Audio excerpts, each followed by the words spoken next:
বন্ধুরা, আমি অশোক দাস ব্লগ থেকে বলছি। দেখুন, বিশ্বের মনে হচ্ছে সব থেকে ছোটোতম এই কাঁঠালটা।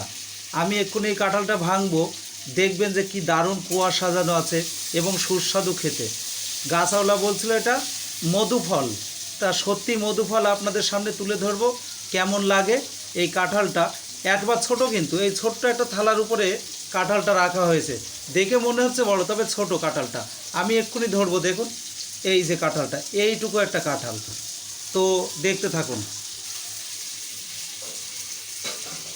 দেখতে থাকুন। এই যে কাঁঠালটা আমি ভেঙে ফেলছি, কি দারুণ দেখুন কাঁঠালটা, দেখতেও সুস্বাদু, দেখতেও যেমন সুন্দর।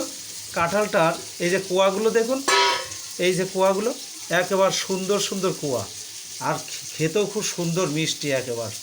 এই গুনে দেখলে মনে হবে 25-30টা কোয়া হয়েছে। একবার ছোটো ছোটো কোয়াগুলো একদম রসুনের মতো দেখতে। দেখুন কি ভালো লাগছে না, খাবেন নাকি?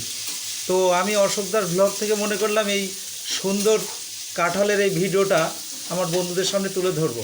তাই যদি ভালো লাগে অবশ্যই অশোক দাস ব্লগের সাথে থাকবেন এবং সাবস্ক্রাইব করে দেবেন।